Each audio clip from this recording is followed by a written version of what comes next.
In today's world, misunderstandings and clashing opinions are everywhere. It seems like people can't even agree on how to make a peanut butter sandwich. So, knowing how to argue effectively? That's not just a nice-to-have skill, it's practically essential for survival. Think about it. Modern society is dealing with some seriously complex issues: politics, social justice. Even everyday relationships are minefields of strong opinions. That's why respectful, productive dialogue isn't just nice, it's crucial. It's how we get anywhere as a society without wanting to throw our phones across the room. Yet, too often, arguments spiral into unproductive messes where logic flies out the window, emotions take over, and both sides end up frustrated and unheard. Sound familiar? This is where experts like Dan Shapiro come in. Shapiro's not just your average negotiator, he's a Harvard negotiator. He's developed techniques that help people navigate even the most emotionally charged conflicts without leaving scorch marks.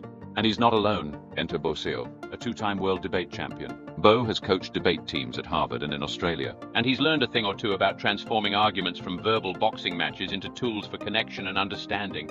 Together, Shapiro and CEO have developed methods that turn arguments from "you're wrong" and "I'll prove it" into moments of genuine understanding and even, wait for it, connection.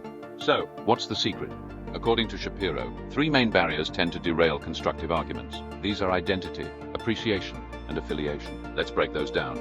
First up, identity. This one's all about your core values, the stuff that makes you you. If someone challenges a belief that's central to your identity, it's easy to feel like they're attacking you personally. By recognizing these values in yourself and others, you can keep the debate from hitting that personal button.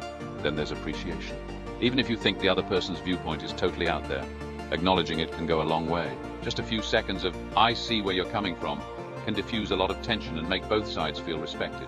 Finally, we have affiliation. This one's about moving from me versus you to us versus the issue. Think of the other person as a teammate, not an enemy. After all, it's easier to find a solution if you're working with someone rather than against them. But wait, there's more. Bo introduces something called the RISA framework, a tool to help you decide if a debate is even worth having in the first place. Because let's face it, not every hill is worth dying on.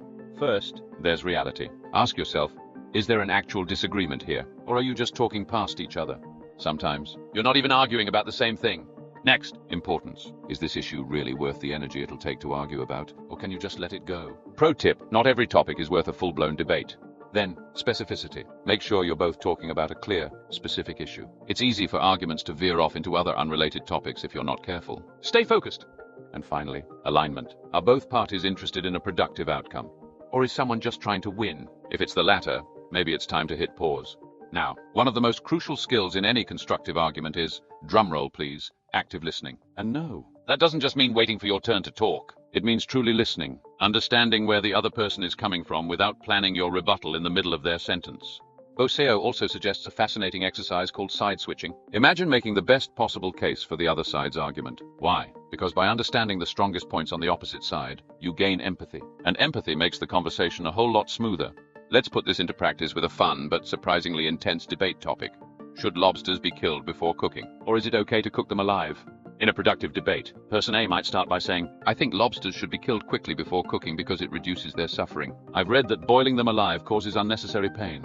Person B, listening thoughtfully, might respond, "I get that. Nobody wants to cause unnecessary pain. I've read that too, and animal welfare matters. But some chefs argue that cooking them alive preserves the flavor. So there's a culinary angle to consider as well." See how they're both sharing their points without dismissing each other? It's a respectful exchange where each side feels heard. Now let's look at the not-so-productive version. Person A might jump in with, "How can you support boiling lobsters alive? That's barbaric." Person B, feeling attacked, might snap back with, "Oh, come on, it's just a lobster. Why do you care so much?" Here, neither side is really listening, and both are dismissing each other's concerns. Instead of understanding, they're just lobbing insults and the debate goes nowhere fast. According to Shapiro and CEO, when arguments are approached with empathy and an open mind, they can actually bring people closer together. Imagine that, arguments that strengthen relationships instead of straining them. Imagine what would be possible if we learned to approach tough conversations with this level of respect and understanding. We could tackle issues without tearing each other apart.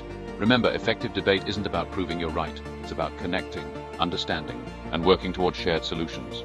So, let's take a page out of Shapiro and CEO's playbook and start making a difference. One thoughtful conversation at a time. Who knows? Maybe we'll finally figure out the right way to make a peanut butter sandwich. Thanks for watching. Subscribe to our channel. We'll be back soon with more videos to help you gain deeper insights and expand your perspective.